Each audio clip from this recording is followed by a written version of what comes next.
After my husband passed away, I immediately began getting telepathic messages from him about his journey into the afterlife.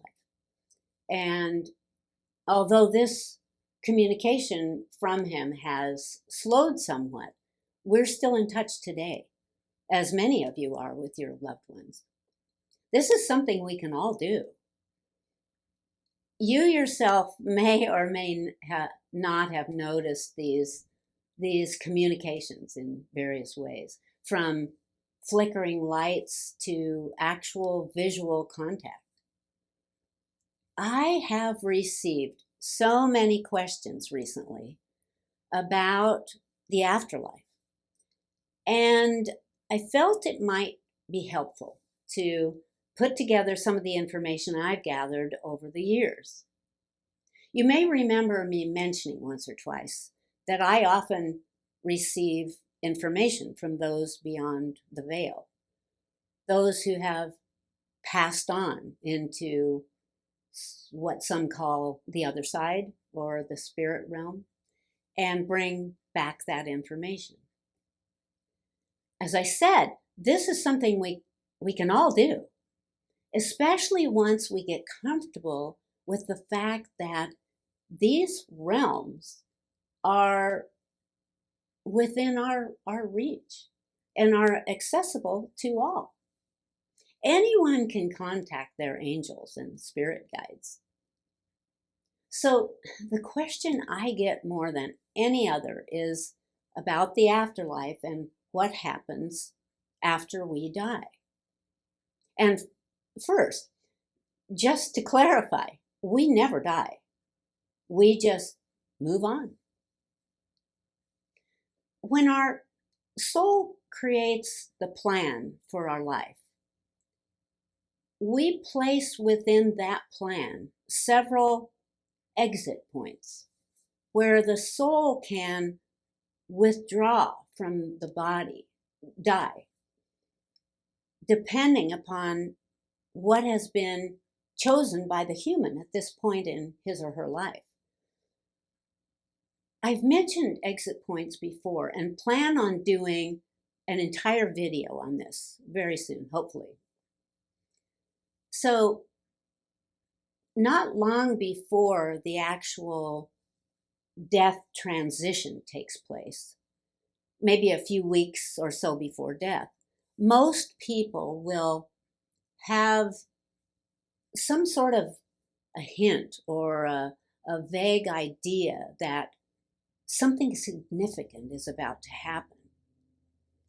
We may pick this up as an urge to complete unfinished business or put things in order, or even as a desire to make things right with others, or maybe a feeling of running away from all those things that have kept us trapped and unfulfilled.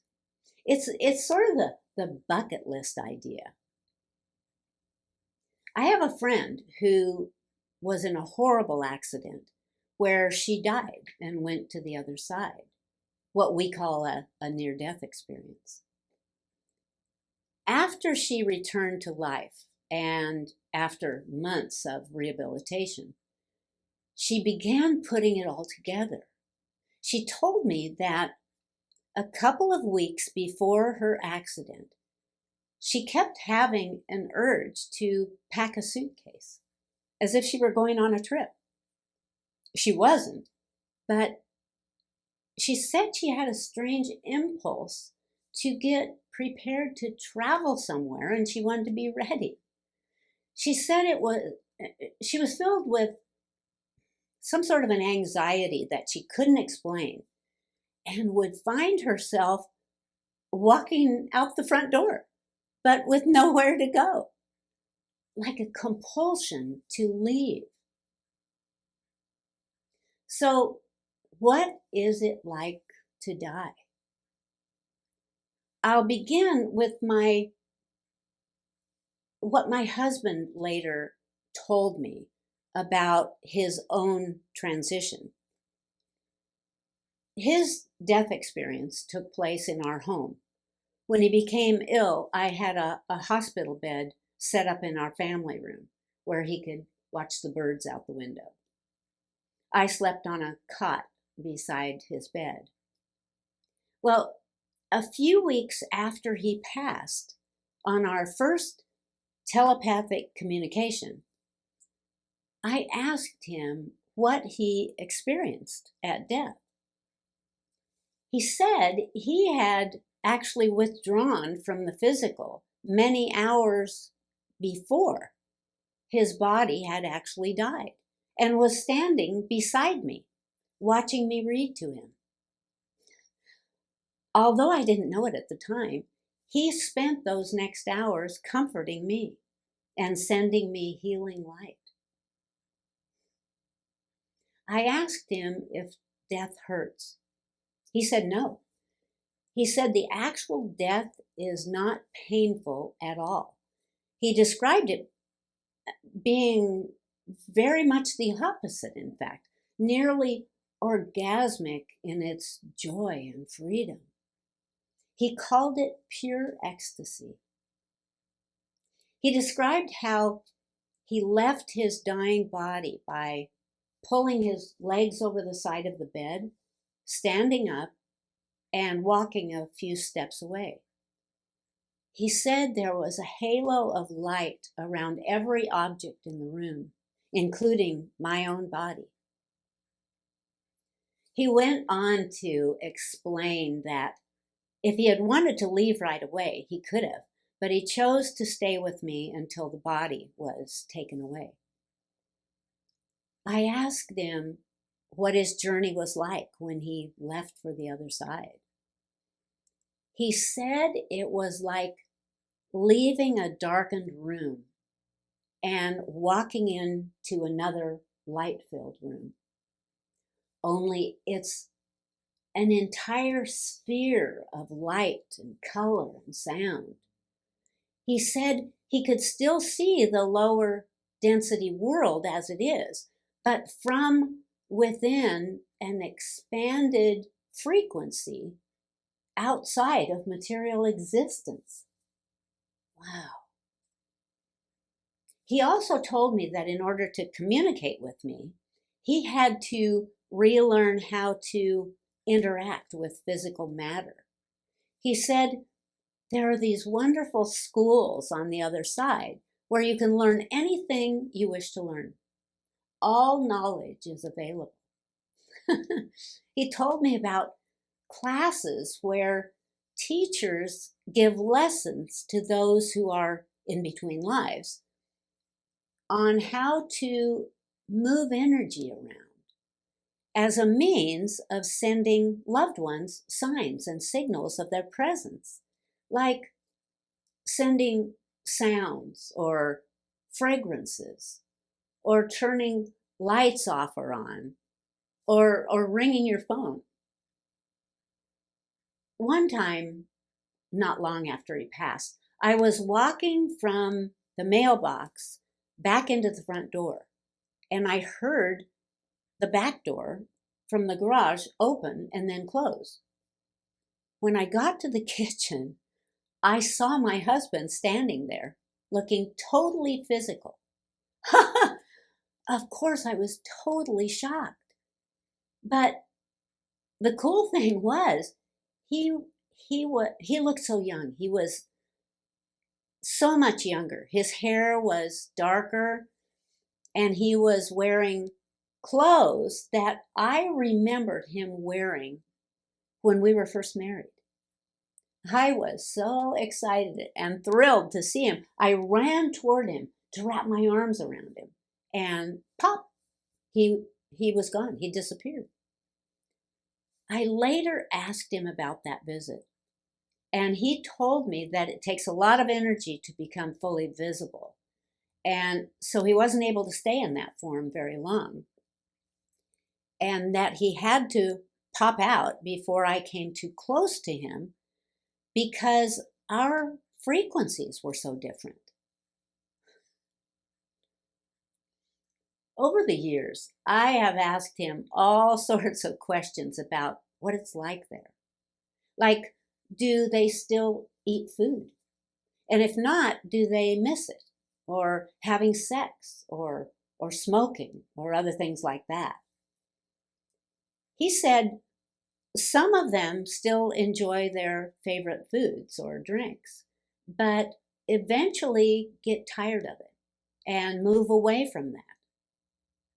About sex or drugs, he said that the only souls who would retain that sort of interest would not have fully transitioned onto the spirit side. That desire would only come from one stuck on a lower astral plane. He said no one who has fully transitioned and reached the higher frequencies has any real interest in that sort of physical activity. This is because the bliss and ecstasies of unconditional love are so far beyond anything ever sought or experienced on the lower densities that those urges disappear almost immediately, because now they can fly. They can pursue their dreams, anything they want to do, live anywhere they want to live, in a house or not, visit other realities, fly a starship, become a dolphin swimming in the sea, or sit on top of the highest mountain and never get cold. Those earthly vices or things that once meant so much crumble by comparison. You know, nearly everything my husband told me about death or the afterlife was absolutely beautiful. But he did once talk a bit about those who die and are so riddled with fear, maybe from religious programming or other deceptions, that when they die, they don't believe they're dead and refuse to move on. So they just remain in the astral realm, the world of ghosts. They desperately, they know they're no longer in the world of the living, but they're not yet in the afterlife. They want to stay in their earth life. Some even believe they're still alive and may even try to get back into the body long after it's dead. When this does happen, an angelic guide is sent to them from the higher realms to help out. The guide goes up to this lost soul and gently explains that they are dead and they need to move on, and assures them that there's nothing to fear and really hopes to assist them on into the light. He said there are angelic guides who choose to do only this. It is their highest wish to help guide those stuck between worlds to move on into their true home. Sometimes it can take them years to convince the dead souls that a beautiful paradise awaits them if they will only have faith and allow them to help. Sadly, there's nothing the guide can really do until the person, the soul, is ready to ask for help. He said some of them even get stuck in a hell of their own making because that's what they believe in and what they feel they deserve. Oh, yikes. He said that once those souls are convinced that they're dead, then they're then taken to a location which is a lot like a huge hospital where the soul can rest and recuperate until they're ready to move on. They're even given what they're told is medicine because they believe they're sick and that it'll help them. Although it's not really medicine, but light energy. From there, they will at some point be asked if they're ready to watch their life review. But some souls really don't want to, and they refuse, sometimes for years, until they're ready to review their lives. Maybe because they're either too ashamed or afraid of what they'll see, not trusting that they won't be judged or punished. Again, those are usually souls who are stuck in religious dogma and don't realize there is never any judgment or reason to feel guilt. So, is there a hell? No. Just as heaven is, hell is only a personal frequency, a state of awareness, which the person, him or herself, has created through those fearful beliefs built upon misinformation. You know, if the church tells you there's a hell and you believe it, that hell can exist for you. And yet, there's no such thing for the one who doesn't buy into that story. The truth is, we're all pure light, pure love. And this is all we need to know to generate and to join that heavenly realm. Where we go after death is up to each of us. So let's all make good choices. Choices built on love and caring. It's also important to realize that our earthly life is an illusion, a dream, chosen and created by us for our learning. And we can never do anything that's considered wrong by the higher realms. We are only actors playing a role. It's an experiment set up by self in order to gain knowledge and wisdom. A test to see how we will do in certain situations or circumstances. We can never fail. We just learn how to keep improving and each time do better until we finally discover that everything is love. Once we recognize that through this state of unconditional love, we can build our own paradise. We begin to choose everything from our inner being, the heart of soul, within the purity of unconditional love. And that is true surrender.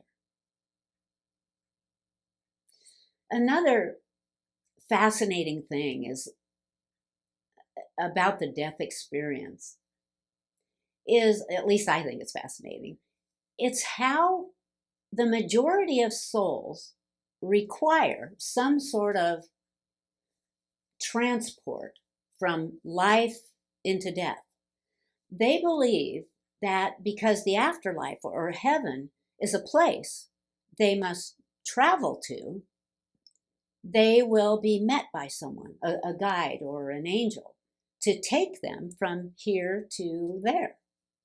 So there are these illusionary stations set up where the dead will be taken to a bus or a boat or a plane and be guided aboard for their heavenly journey. It was described how these angelic helpers wearing long white robes help to guide the newly deceased person through their journey, where they're then met with other helpers who, depending upon the soul's needs, will take them either to a resting place or, if they're ready, to the High Council for further instructions. Another question I often get is, do our loved ones on the other side see us and know what we're doing? Absolutely. This may be a leap for some, but the other side, the afterlife, is here with us, only in a different frequency. It's a state of awareness that we can connect with anytime we wish, simply by switching our awareness from here to there. Our loved ones are able to be with us whenever we think of them or call their name. They want to stay connected with us. They celebrate events with us, birthdays and holidays, graduations.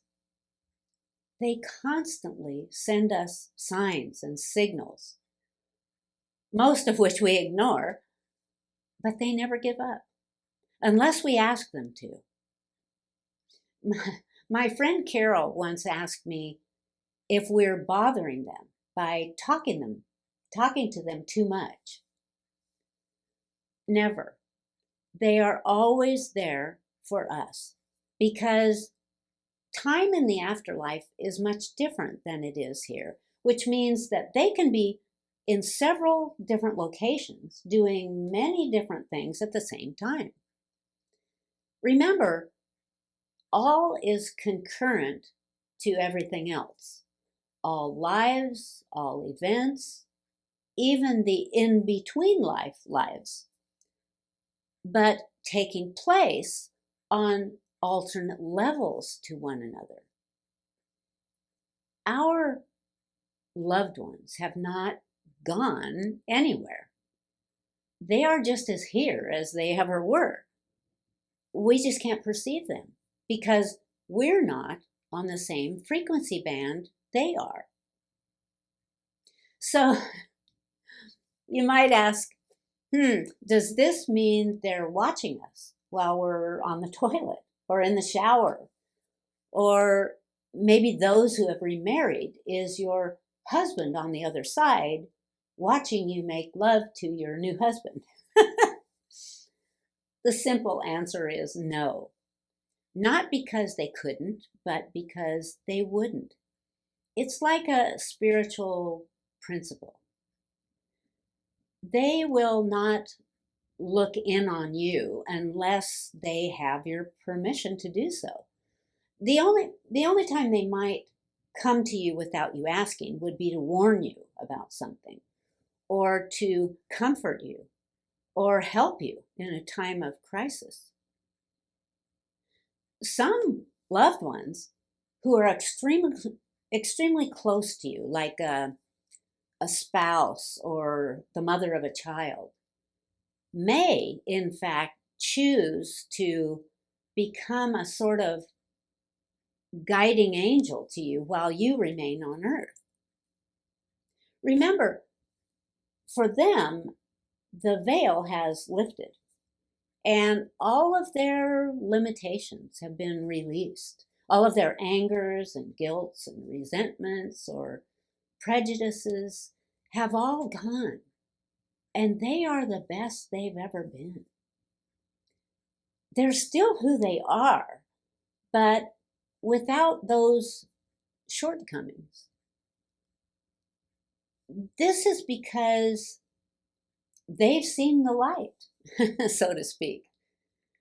They now see the greater picture and have been able to let go of their stubbornness and convictions of the ego and are totally immersed in love. So even if they died without forgiveness, the peace and beauty of the space they now occupy has erased all of those learned behaviors, and they can see things clearly and through the eyes of love and compassion. All they want to do is console you and send you comfort. And take my word for it, those on the other side see the human body very differently than they did while on earth.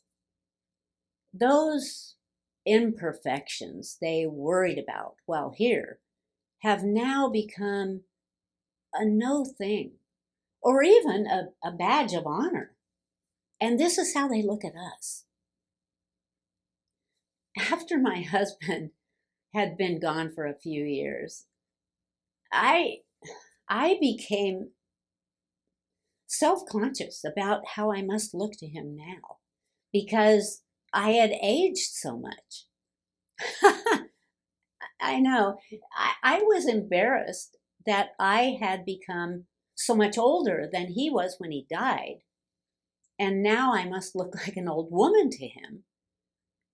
And here he is off cavorting about in a light body that would appear to be 25 or 30 years old. This is not fair. Well, he assured me that this is not the case at all. Once a soul has been on planet Earth with all the suffering and disfigurement, they look at us like superstars for sticking it out. They see what we go through with our illnesses and physical ailments, and all they want is for us to be okay through it all. They want us to know that they are here for us, just as we are now. And by the way, most everyone who passes will choose to attend their own funeral or memorial. Hey, wouldn't you? Wouldn't you want to be there for them, your loved ones? To console them, to find some way to touch them or connect with them and let them know you're there? Maybe you would even want to hear what they're saying about you.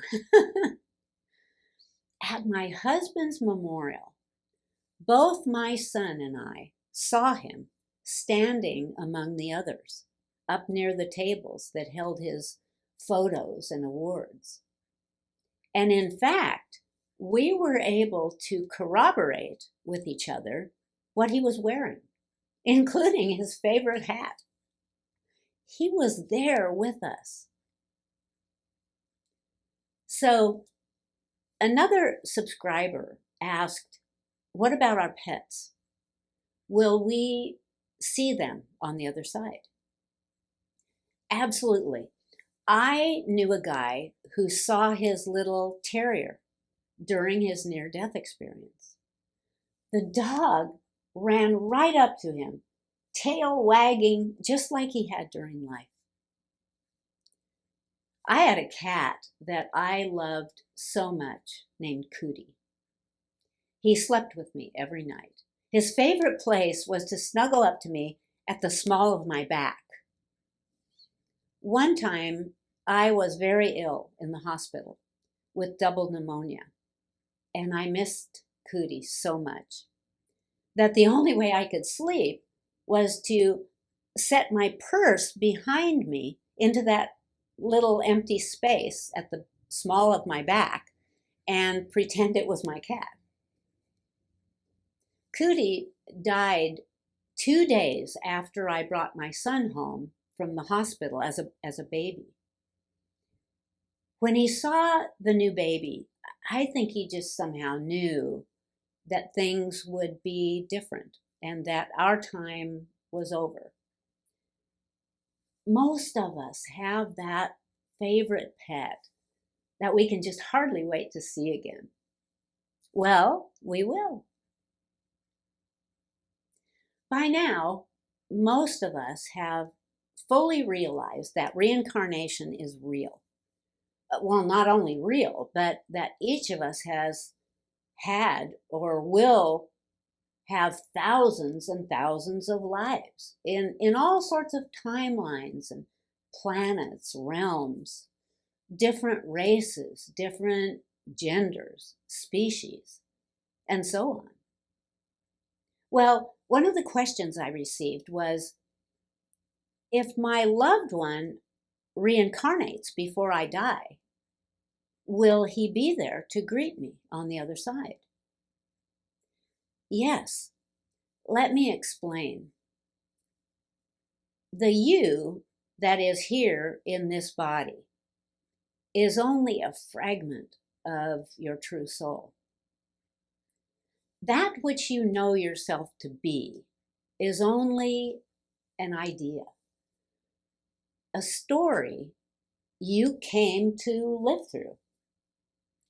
When your body dies, all that has been you in this life will go back and integrate with the higher self. You, Joe or Mary, are just an aspect of self, just as your loved one is. There is no time as we know it. So your loved one and you and everyone else are living all those many, many lives concurrent to this one. So your loved one will always be there when you pass over. Well, if it is your wish to see them, they will be there. Another thing that almost everyone wants to know is, what about those who commit suicide? Are they judged harshly or thrown into some sort of hell? No, of course not. There's nothing like that on the other side of life. When a person does take their own life, most immediately find themselves surrounded by light and warm, loving beings, and are gently escorted to a place that looks a lot like our hospitals, where they can rest and recuperate. During their time there, the most significant thing they learn, and the message they bring back to those who can receive it, is that they are shown that by leaving their earthly life early, they have reduced the time they had on earth for growing and evolving their soul. This is a sad thing, because this is why we come here, to develop as a soul and to help others along the way. They're not judged for this, except maybe by their own guilt and disappointment of themselves and the realization of the hurt and suffering they've caused others.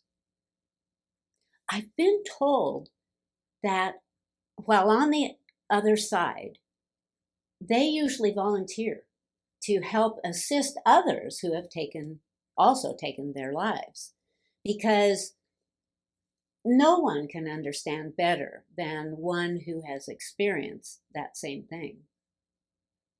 Or what about someone who dies suddenly, like in a plane crash or car accident or being shot? In this case, although the soul may be shocked by the experience and not sure what just happened, it feels no pain. It may seem like the body would experience great agony and suffering by being blown up or horribly maimed. But the fact is that the soul actually leaves the body just before impact or just before the bullet hits and feels no discomfort. It's only the body that is affected by the collision or the bullet hitting the flesh.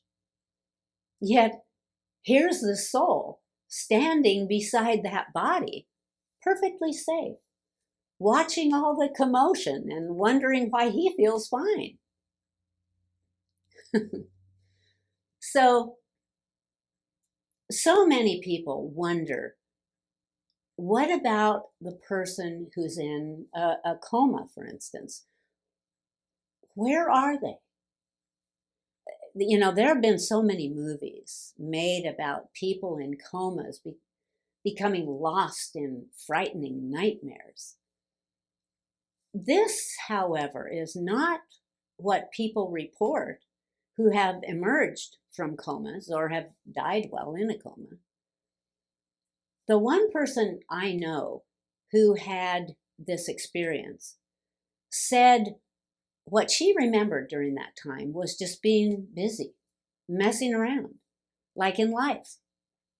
She said it was like being free in a dream where you do kind of the same things you would do in a normal dream or daydream, playing and interacting with others. One fascinating aspect, I think it's fascinating, of the afterlife is told by Dolores Cannon. She talks about a great library where everything that has ever happened or will ever happen is stored there. It can appear as shelves of books or as video screens where if you were curious about history, for example, you could watch the actual replay of the Earth's greatest battles or most magnificent moments of what happened or what will happen to mankind over time. Or you could read about or watch various chapters from your own life, similar to a life review, only maybe what your life would have been if you had made other choices. Married someone else and had 6 kids, or lived in Spain instead of, Montana, for instance. You can visit any event or situation you choose. All knowledge is contained within this library. That is so cool. I remember my sister and I once discussing about people with dementia or Alzheimer's. Where are they? Where do they go? I had a teacher once who said that this is chosen by the person at a soul level where they've become so tired of mundane existence, and this is their escape. They retreat from obligation or maybe boredom into a world of fantasy, the world of spirit. And while we think they're kind of zoned out and miserable because that's what the body displays, they're actually having wonderful adventures. One man I knew thought he was fishing. He would sit on the edge of his bed, taking his invisible fishing pole. You could see him baiting the hook, then casting out the line, perfectly happy and content. Sometimes he would get excited because he had just landed the big one. It was only those around him who judged him as crazy. He was perfectly fine. The soul is always at peace. You know, the afterlife to us seems like a huge mystery. And yet all of us have been there more times than we could possibly count. And we could discuss all of its various forms and features until the cows come home, as my mother used to say. It's a place we all know well. For some, a way station to visit briefly before moving on into the higher realms, or finally going home to source. And for others, a vacation spot between lives, incarnations, being born into a body again, whether here on earth or elsewhere.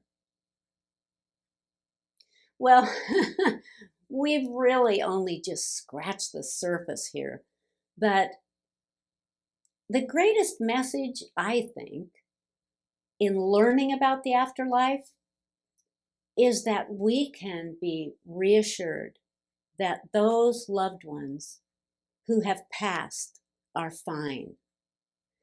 They are in a beautiful realm of pure love, a place of magic where one can experience anything their heart has ever desired, where there is no death, no pain, no fear, just the joy of being and loving. So I hope all this has been helpful in some way. And keep those questions and comments coming in. I love to know what you're thinking. So see you next time. Bye-bye.